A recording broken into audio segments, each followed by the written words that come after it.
بکر صدیق نے عرض کی حضور کفار آ گئے ہیں، ان کے قدم نظر آ رہے ہیں، غار ثور کے منہ کے ارد گرد وہ گھوم رہے ہیں، تو حضور اگر میں قتل ہوا نا تو میں ایک آدمی قتل ہوں گا، حضور اگر میں قتل ہوا تو میں ایک آدمی قتل ہوں گا، اور اگر آپ شہید ہو گئے تو ساری امت ہی ختم ہو جائے گی، اعلیٰ کا تل امہ پوری امت ہی ہلاک ہو جائے گی، ان کو تل تھا اگر آپ شہید ہوئے تو کیا بنے گا؟ تو فرمایا لا تحزن، آپ غم نہ کھائیں، ان اللہ معنا، اللہ ہم دونوں کے ساتھ ہیں۔ نا جو ہوتا ہے نا یہ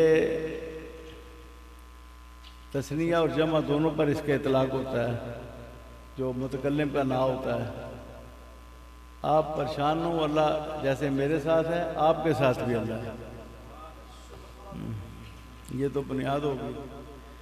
مدد تو صدیق اکبر نے کی، اس وقت حضور کا سامان بھی سارا آپ کے گھر میں تیار ہوا، حضور آپ کے گھر میں تشریف لے گئے، اونٹیاں بھی آپ نے تیار کی، اسلحہ بھی آپ نے تیار کیا، حضور کے مکان سے پیچھے سے پھلانگ کر گلی میں سے ہجرت شروع ہوئی، کیونکہ ہر طرف کفار گھوم رہے تھے ننگی تلواریں لے کر۔ پھر غار ثور میں حضور کو کندھوں پر بٹھا کر اوپر چڑھے، جہاں پر آج کے پیر فقیر کو نہیں چڑھتے۔ شاہ جی پیر فقیر بہت کم جاتے ہیں غار ثور پر، بڑا مشکل ہے چڑھنا جی، اب بہت جی آپ تو ضرور چڑھے ہوں گے، سید آتے ہیں آپ میں ایدری قوت ہیں، تو بہت کم پیر فقیر ادھر جاتے ہیں۔ غار ثور مسجد حرام سے نکلتے ہیں تو سیدھے ہوٹل میں کھانا کھاؤ، پھر سیدھے ہوٹل میں جا کر آرام کرو، ہاں جی۔ تو غار ثور تو اب لوگوں کو یاد بھی نہیں ہے، غار ثور جو ہے اس کی کیا فضیلت ہے، اصل پتھر ہیں، خانہ کعبہ میں کوئی اصل پتھر نہیں ہے جس پر حضور نے نماز پڑھی ہو، سب نیچے آ گئے ہیں اس زمانے کے پتھر، برتیاں پڑ گئی ہیں۔ اصل پتھر نبی پاک نے جن پر نماز پڑھی وہ غار ثور میں ہے، جن پر حضور نے سجدے کیے، کھڑے ہوئے، بیٹھے، کھانا کھایا، ابو بکر صدیق کے گود میں لیٹے، عرض کی حضور آپ نہ ٹھہریں میں صفائی کروں، یہ غار العوام ہے، کیڑوں مکوڑوں کا غار ہے، تو کوئی اگر سانپ ہو تو مجھے ڈسے، آپ کو تکلیف نہ پہنچے۔ یہ اصل محبت ہے عملی طور پر۔ صفائی کی دو سوراخ باقی رہ گئے جو مشکات المصابیح کی حدیث ہے، حضرت عمر فاروق کا جو ارشاد ہے، ایک نہیں دو سوراخ باقی رہ گئے، دونوں پر یہ رکھتی، کوئی سانپ نکلے تو مجھے ڈسے، دعوت دی، حضور تشریف لائے، گود میں سر رکھ کے حضور لیٹے ہوئے تھے تو سانپ نے ڈسا، لیکن ابو بکر صدیق نے پھر بھی وہ ایڑی نہیں اٹھائی، پورا جسم ایسے کانپ رہا ہے، لرزا ہے، اور پہاڑی علاقے کے سانپ بڑے زہریلے ہوتے ہیں، تو آنکھوں میں آنسو ہیں، پورا جسم جو ہے لرز رہا ہے، اور اپنے ران کو ایسے پکڑ لیا جہاں پر حضور نے سر رکھا ہے کہ یہاں پر اس لرزے کی وجہ سے حضور کی نیند خراب نہ ہو جائے، ادھر جان کا خطرہ ہے، ادھر حضور کی نیند کے میں مخل ہونے کا خطرہ ہے، ایسے پکڑ لیا۔ تو حضرت عمر فرماتے ہیں لم یتحرک مخافۃ ان ینتبہ رسول اللہ، آپ نے اپنے ران میں جنبش نہیں پیدا ہونے دی اور کنٹرول کر لیا لرزے پر کہ کہیں حضور کی نیند خراب نہ ہو جائے۔ جب حضور بیدار ہوئے بتایا تو حضور نے دعا کی یا اللہ جہاں پر میرا درجہ ہوگا نا جنت میں وہیں پر ہی ابو بکر کا بھی ہوگا، یہ بالکل حدیث کا الفاظ ہے، درجہ کا لفظ ہے، جہاں پر جنت میں میرا درجہ ہوگا ابو بکر کا بھی ساتھ ہی ہوگا، نیچے نہیں ہوگا، ساتھ ہوگا، میرے ساتھ ابو بکر ہوں گے۔ تو پھر آپ فرماتے ہیں ابو بکر مبارک کو جبریل آ گئے ہیں اور کہتے ہیں اللہ نے آپ کی دعا قبول کر لی ہے، یہ شان ہے ابو بکر صدیق رضی اللہ۔ اب میں دو گواہیاں پیش کرتا ہوں حضرت ابو بکر صدیق کے حوالے سے۔ ایک تو حضور نبی کریم کی اپنی گواہی ہے، آپ فرماتے ہیں انہ لیس من الناس احد، یہ صحیح بخاری کی روایت ہے، نمبر اس کا 463 ہے، 464 ہے۔ آپ فرماتے ہیں انہ لیس من الناس احد، تمام لوگوں میں سے کوئی بھی نہیں ہے امنا علیہ جس نے مجھ پر زیادہ احسان کیے ہو، فی نفس ہی اپنی جان میں اور اپنے مال میں، و مالی جان پیش کر کے اور اپنا مال پیش کر کے، پوری انسانیت میں کوئی شخص نہیں ہے۔ یہ حضور خود افضلیت کا اعلان کر رہے ہیں۔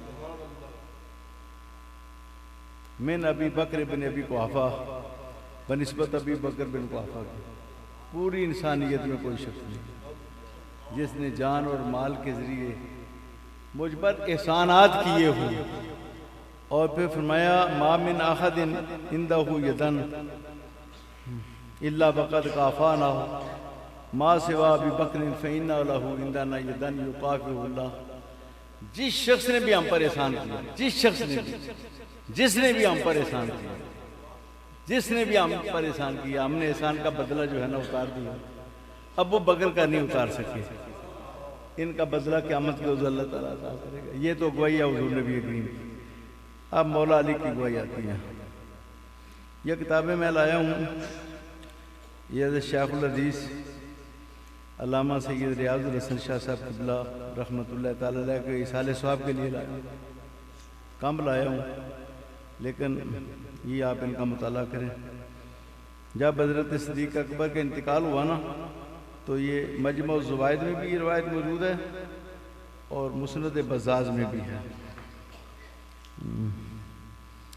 حضرت علی المرتضیٰ نے نا یہ خطبہ دیا، روتے ہوئے آئے، حضرت علی روتے ہوئے آئے، حضرت ابوبکر صدیق کے گھر میں روتے ہوئے آئے اور آپ کی چارپائی کے قریب قریب خطبہ دیا۔ 1 صفحہ، 2 صفحے، 3 صفحے، 4 صفحے، 5 صفحے، 6 صفحے، یہ تقریباً 5 ساڑھے 5 صفحے کا خطبہ ہے۔ یہ اس کو آپ ضرور پڑھیں۔ میں صرف ایک فقرہ پڑھتا ہوں اس میں سے۔ آپ فرماتے ہیں ہینا ارتدت الناس، جب لوگ مرتد ہو گئے، مرتد اس طرح ہوئے کہ حضور کی وفات پر نا مکہ شریف چھوڑ کر جمعہ بند ہو گیا پورے عرب میں، قبیلوں کے قبیلے مرتد ہو گئے۔ انہوں نے کہا اب اسلام کی مدت ختم ہو گئی ہے۔ مسلمہ کذاب کا فتنہ زور پکڑ گیا تو 40,000 کی فوج تھی اس کے پاس۔ حضور نبی کریم کے ساتھ بڑی سے بڑی فوج جو ہے نا وہ تبوک میں 30,000 تھی، ایک قول کے مطابق ایک روایت، یا اس سے کم تھی، زیادہ نہیں تھی، 40,000 کی فوج، اور پورا عرب مرتد ہو گیا۔ تو حضرت علی فرماتے ہیں اے خلیفہ رسول، ہینا ارتدت الناس، جب لوگ مرتد ہوئے، فقمت بدین اللہ قیاما، آپ نے اللہ کا دین کھڑا کر دیا۔ قمتا کے آگے با آ گیا، کام یقومو کا معنی ہے کھڑے ہونا، جب با آ جائے تو اس کا معنی ہے کھڑے کرنا۔ فقمت بدین اللہ، آپ نے اللہ کا دین کھڑا کر دیا۔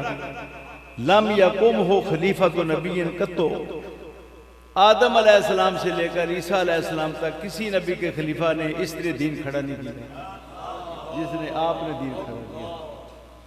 ادھر عرب جس میں یمن ہے، اس جس میں اردن بھی ہے، اور جس میں پورا جزیرۃ العرب ہے، اور عرب کے ملحقہ علاقے بھی ہیں، اور پھر اس کے بعد ایران سے مل کر متوجہ ہو جائے،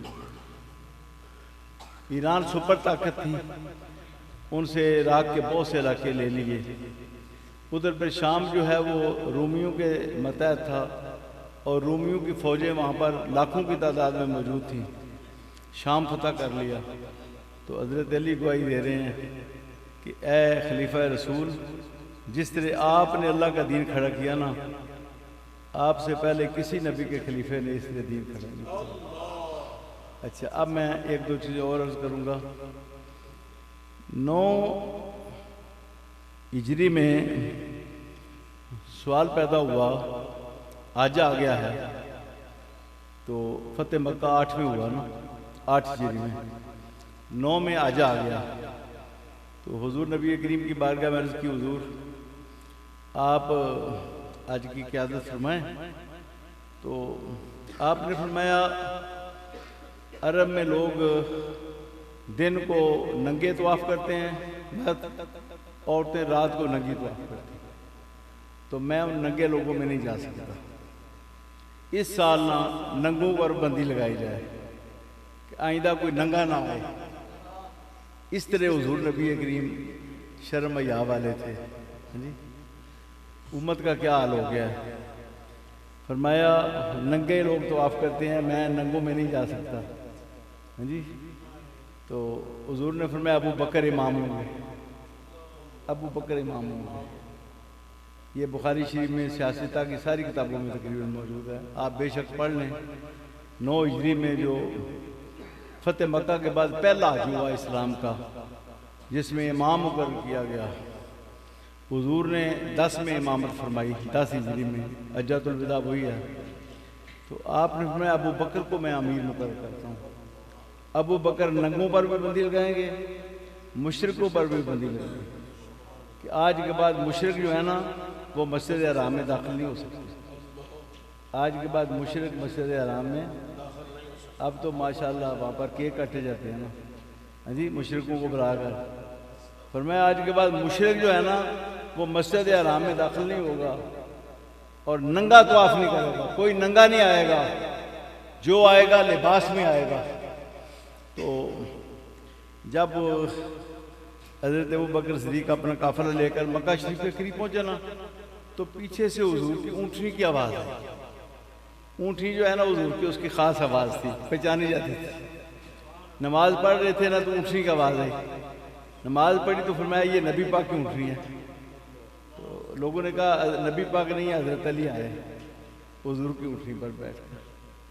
فوراً حضرت ابوبکر صدیق نے پوچھا امیروں نہ معتمر، کیا آپ امیر بن کے ہیں یا مقتدی بن کے ہیں؟ حضرت علی نے فرمایا نہیں حضور میں مقتدی بن کے ہیں۔ فیصلے تو سارے موجود ہیں،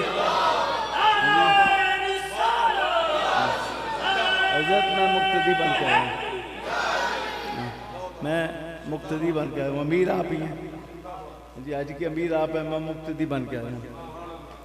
اچھا اب باتیں تو کافی ہو گئی ہیں، 17 نمازیں ہیں مسلسل۔ حضور نے فرمایا مرو ابا بکر فلیصلی بالناس، ابو بکر کو حکم دو کہ جماعت کرائیں، دوسری میں بھی، تیسری میں بھی، چوتھی میں بھی۔ اگر یہ بغٹ پانے کی بات ہوتی نا تو ایک نماز میں حضرت عباس کو ام رسول کو کھڑا کرتے، ایک میں مولا علی کو کھڑا کرتے، ایک میں عشرہ مبشرہ کے حضرت زبیر کو کھڑا کرتے، ایک میں عبد الرحمن بن عوف کو کھڑا کرتے، ایک میں عثمان غنی کھڑا کرتے، ایک میں عمر کھڑا کرتے۔ ایک جماعت میں نا حضرت ابو بکر کا مدینہ شریف سے باہر ایک گھر تھا، ادھر گئے ہوئے تھے، تو لوگوں نے حضرت عمر کو کھڑا کر دیا اور پھر سوچ آئی کہ حضور سے پوچھ لینا چاہیے۔ حضور کے پاس آدمی بھیجا، حضور ابو بکر لیٹ ہیں، وقت تھوڑا رہ گیا ہے، تو کیا عمر جماعت کرائیں؟ کھڑے ہو گئے ہم سے، فرمایا نہیں عمر بھی جماعت نہیں کرائیں، جماعت ابو بکر نے کرائیں، جماعت ابو بکر نے کرائیں۔ اس کے بعد پھر اور تو میرے خیال ہے بحثوں کی ضرورت نہیں ہے۔ تو میرے خیال میں جو کشیدگی پیدا ہو چکی ہے نا، اس کو ختم کرنے کے لیے کوئی اقدام اٹھانا چاہیے۔ میں ڈر گیا کہ میں اس کشیدگی کو ختم کرنے کی کوشش کروں، تو ایک جگہ پر میں نا سادات کے ساتھ بیٹھا تو لوگوں نے کہا کہ یہ بھی ایران کا وزیر بخار ہو گیا۔ تو میری تو پھر ہمت نہیں رہی سادات کہ میں کشیدگی ختم کرنے کی صلح کروں۔ ہاں جی، میں نے سوچا تھا کہ سادات کی بہت بڑی کانفرنس کروں، ضیافت کروں، اور ہم سب اپنے پگڑیاں نے سادات کے قدموں میں رکھ دیں، حضور کی آل پاک کے، ان سے درخواست کریں کہ آپ امت کو جمع کریں اسی عقیدے پر جو سلف صالحین کا عقیدہ ہے، جو اعلیٰ حضرت نے پیش کیا ہے۔ تو میں جماعت رسول کا 4 سال صدر رہا، ناظم اعلیٰ رہا مرکز۔ ریاض شاہ صاحب کو میں لایا جماعت میں، اس وقت ریاض شاہ صاحب اعلیٰ حضرت کے گیت گاتے تھے۔ میں نے کبھی کسی کو نہ ایسی بات کرنے کے لیے بیت نہیں دی جب تک میں رہا۔ جتنے سادات تھے ان کا ادب تھا، ان کا احترام تھا، ان کی تعظیم تھی، اور وہ سب اعلیٰ حضرت کا نام لیتے تھے۔ اعلیٰ حضرت اب بغاوت اب شروع ہوئی ہے، جب ایسی قیادتیں آئی ہیں نا جو نیا ہے، تو اب بغاوتیں شروع ہو گئی ہیں۔ تو میں تو آپ سے یہ درخواست کروں گا کہ سادات اعظام اور جو علماء سادات نہیں ہیں ان کے اندر آمادگی پیدا کرنے کے لیے ہم کوشش کریں، کوئی ایسی صورت نکل آئے۔ آپ نے بات کی ہے نا، تو اس لیے میں بھی، آپ نے بھی لایا عمل پیش کیا، میں بھی لایا عمل پیش کرتا ہوں۔ کسی سید زادے کو ہم ضائع نہ ہوتے ہیں، بس جی تمام سید زادے اکٹھے ہو جائیں اسی فکر پر جو پہلے تھے، جو آج سے 20 سال پہلے 30 سال پہلے ہماری اہل سنت والجماعت، ہم سب ملتان کانفرنس میں جمع ہوئے، وہی یہی فکر تھی، رائے بینڈ میں جمع ہوئے یہی فکر تھی، ہم جمع ہوئے یہاں پر یادگار میں، سب کا یہی عقیدہ تھا، ایک ہی عقیدہ تھا سب کا، سارے ہم اکٹھے تھے۔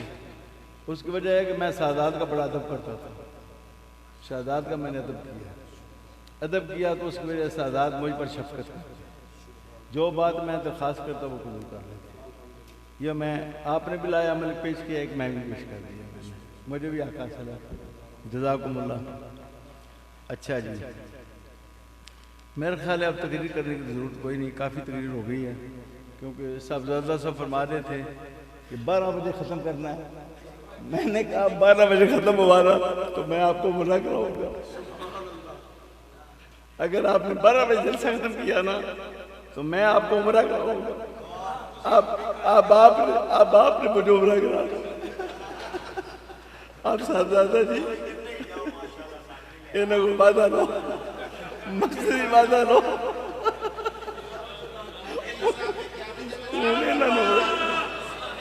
آخری بات یہ کتاب نا، اچھا آخری بات جن کا ہم ریفرنس ہے آج ان کے بارے میں ایک دو باتیں، صرف لمبا نہیں۔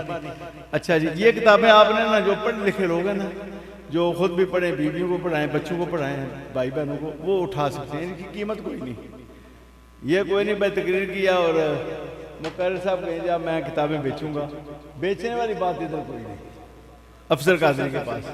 یہ جو کالج کے لڑکے ہیں وہ پہلے وہ اٹھیں، جو کالج کے لڑکے ہیں پہلے وہ لیں، ایک صاحبزادہ صاحب کو ضرور پیش کریں، داؤد صاحب کو، نیاز کے ساتھ، عقیدت کے ساتھ، جی بسم اللہ، آپ اٹھا لیں، جن کو شوق ہے نہیں خود ہی اٹھائیں گے، اٹھنا ہے جی، نہیں اٹھنا ہے، جن لینا نا اٹھ کے لے لیں، پتہ چلے وہ لے رہے ہیں، مجھے بھی پتہ چلے وہ شوق رکھتے ہیں۔ اچھا جی، آخری بات سنیں توجہ سے، یہ بہت بڑا ہمارا گھرانہ ہے، حضرت پیر طریقت شیخ الحدیث صدر المدرسین علامہ پیر سید ریاض الحسن شاہ صاحب قادری رحمت اللہ تعالی علیہ، محتمم و شیخ الحدیث و شیخ التفسیر و صدر المدرسین جامعہ اسلامیہ چکوال، یہ صاحبزادہ صاحب بیٹھے ہوئے ہیں، حضرت پیر طریقت رہبر شریعت عظیم مدرس متباہر عالم دین حضرت صاحبزادہ پیر سید لقمان الحسن شاہ صاحب، سچے سید، سچے۔ تو میں تو اس گھرانے کا بڑا عقیدت مند ہوں، میں ان کے دادا جی کے پاس گیا، یہ سن میں خود ہی بتاتا ہوں، سن 80 کے قریب میں ایک مناظرہ طے ہوا نیندوال میں دیوبندیوں کے ساتھ، اس میں 5 موضوع تھے، تو ایک تحریر ہو گئی، شرائط جو ہیں، تو میں حضرت کے پاس گیا، میں نے کہا جی مناظرہ تو ہم بھی کرتے ہیں لیکن آپ ہمارے بزرگ ہیں، شیخ الحدیث کے آپ خاص مناظر ہیں، آپ کے شعر ہیں شیخ الحدیث کے، علامہ مولانا سردار احمد صاحب نے آپ کو شعر بنایا ہے سنت کا، تو آپ کرم نوازی فرمائیں۔ کہنے لگے میں مصروف ہوں لیکن میں بتاؤں گا۔ اچھا بتایا کوئی نہیں، لیکن جب ہم وہاں سے مناظرہ فتح کر کے باہر نکلے تو حضرت وہاں پہنچ گئے، نہ کوئی کرایہ دیا نہ کوئی گاڑی پیش کی، حضرت بس پر ہی بیٹھ کے آ رہا، یہ خلوص تھا ان لوگوں کا۔ اور وہ شیر پیشہ اہل سنت ان کے دادا جان شیخ الحدیث بالتفسیر اور رئیس المناظرین، اور جن کے سامنے کوئی شخص کسکتا نہیں تھا، حضرت صاحبزادہ سید زبیر شاہ صاحب رحمت اللہ تعالی علیہ قدس سر العزیز۔ تو میں یہ بتا رہا ہوں کہ مناظر کہتے ہیں جی ایک بڑی گاڑی کا کرایہ چاہیے، اتنی پیشگی چاہیے، اتنے بعد میں ہوں گے، حضرت نے 1 پیسے کا مطالبہ نہیں کیا، ہاں جی۔ تو میں نے کچھ نیاز پیش کی، تو جب میں نکلنے لگا نا تو طالب نے بھیجا بھائی آپ اچھے کام میں آئے ہیں، اس موقع پر نیاز نہیں لینی آپ سے، اور بھی کچھ پیسے ملا کے نا تو کہا جی وہ ان کی جیب میں ڈالنا ہے، اس موقع پر میں نے کرایہ نہیں لینا، میں اپنے کرایہ پر آؤں گا۔ تو تھوڑا سا 20 منٹ لیٹ ہو گئے۔ ضیاء اللہ شاہ مناظر تھا، پورا نندوال بتائے گا کہ جب ہم نے للکارا نا مسجد میں تو اندر چھپ گیا، ادھر ہے ہی کوئی نہیں۔ پھر لوگوں نے کہا کہ آپ ہیں تو اندر، جماعت کے لوگوں تو پتہ چل جائے گا، تو آپ اس طرح کریں برقع پہن کے نا سائیکل پہ پیچھے بیٹھ کے تو یہاں سے بھاگ گئے، برقع پہن کے وہاں سے بھاگا، پورا پنڈ جانتا ہے نندوال، پورا گاؤں شاہ جی اپنے ساتھ پورا حضرت وہاں پہنچے ہماری سرپرستی کے لیے، بہت ہم خوش ہوئے بھائی ایسے ایسے مخلص لوگ بھی اہل سنت و جماعت میں ہیں، نہ کرایہ دیا ہے نہ کوئی وہ گاڑی بھیجی ہے۔ حضرت یہ ان کے پوتے ہیں، اور حضرت شیخ الحدیث علامہ پیر سید ریاض الحسن شاہ صاحب بہت ہی مخلص ہمارے بزرگ تھے، بہت ہی عالمی تنظیم میں بھی ایک مرتبہ انہوں نے میٹنگ بلائی تھی۔ شاہ جی عالمی تنظیم میں آپ نے نا اپنے جامعہ اسلام میٹنگ بلائی تھی، جب میں نے ان کو دعوت دی کہ آپ عالمی تنظیم کی سرپرستی کریں تو چکوال میں قاضی امیر حسین صاحب تھے 23 والے، وہ ان کے خاص شاگرد تھے، بلکہ ان کے سپاہی تھے، ان کے وہ پورے صحیح ہاں جی دائیں بائیں پیچھے کھڑے ہوتے تھے آگے بھی شاہ صاحب کے، اور کئی مرتبہ لڑائیاں ہوئی ہیں تو قاضی امیر حسین صاحب جو زخمی ہو جاتے تھے، شاہ صاحب کے آگے پیچھے حملے ہوتے تھے آپ پر۔ تو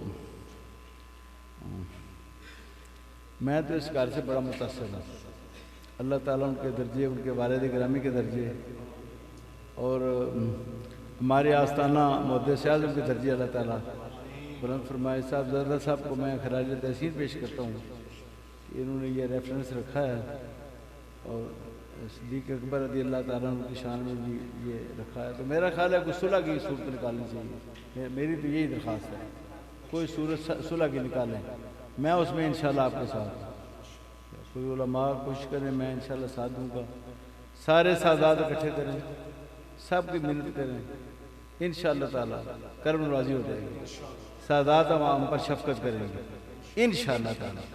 اور اگر چورا شریف والے بزرگ جو ہیں یہ قیادت کریں تو زیادہ بہتر ہے، یہ زیادہ بہتر ہے، ہاں جی یہ زیادہ بہتر ہے۔